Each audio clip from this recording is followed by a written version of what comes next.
Near the city of Kolwezi, in the south of the Democratic Republic of the Congo, a young man climbs down a tunnel he dug with his own hands. No helmet, no support beams, no air but what reaches him from the surface. He is searching for a gray rock the world cannot live without.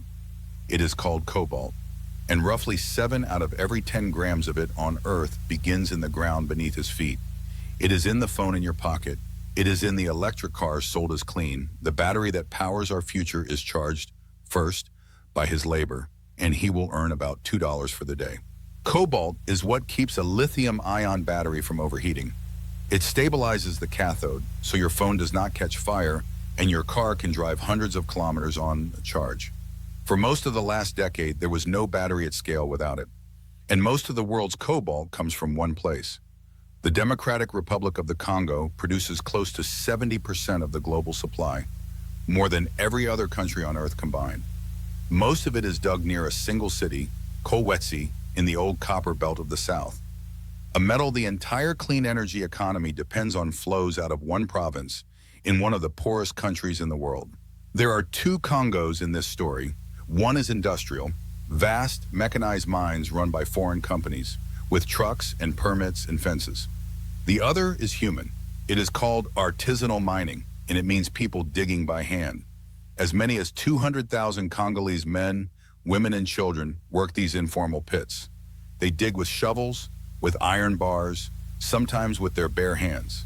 They carry sacks of ore on their backs and sell them at the mine gate for a few dollars. The 2 worlds are not separate. Hand-dug cobalt flows into the same supply chain, mixed with industrial ore, until no one downstream can tell them apart.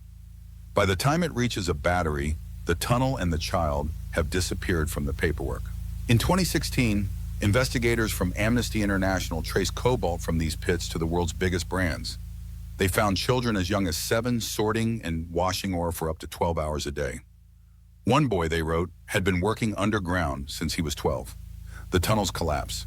In 2019, a landslide at a site near Kolwezi buried dozens of diggers alive. The dust carries cobalt and other metals into the lungs and the water. Mothers near the mines report children born with birth defects at rates far above normal. These are not accidents at the edge of the industry. They are the foundation it is built on. So who benefits? Follow the rock. At the mine gate, Congolese diggers sell to local traders for a few dollars a sack. Those traders sell to processing companies, many of them owned by the Swiss giant Glencore, or by the Chinese firm CMOC, once called China Molybdenum. The refined cobalt then flows overwhelmingly to China, which processes around 3/4 of the world's supply. From there, it goes to the battery makers, and then to the names you know. The phone in your hand, the car in the advertisement. Every step adds value and distance. The digger earns dollars, the finished battery is worth thousands. The further the cobalt travels from Kolwezi, the richer everyone gets, except the person who pulled it from the ground. Now widen the lens. The world used roughly 200,000 tons of cobalt in a single recent year, and demand is climbing fast as more countries ban petrol cars. Analysts expect cobalt demand to grow by tens of thousands of tons every year for the rest of this decade. The Congo sits on nearly half of all known cobalt reserves on the planet.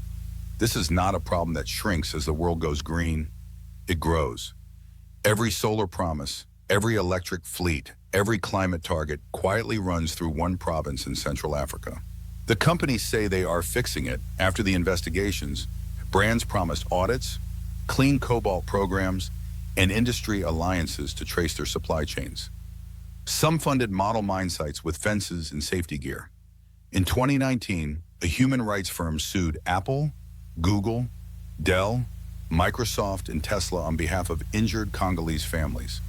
The companies argued they were not responsible for what happened at the bottom of the chain, and courts have so far agreed. A handful of clean sites cannot absorb 200,000 diggers, and as long as hand-dug ore and industrial ore are mixed before anyone can check, an audit can promise almost anything. The answer is not to abandon Congolese cobalt. That only strips away the income and leaves the danger. The answer is to formalize it. Pay diggers a living wage at the mine gate. Register the artisanal sites and make them safe, instead of pretending they do not exist. Trace every sack from the pit, so clean cobalt means something. and build the refineries in the Congo so the value stays where the metal does. Congolese engineers, cooperatives, and reformers have been saying this for years. The technology to power a cleaner world already runs through their hands. The question is whether the world will pay them for it or keep pretending the tunnel was never there.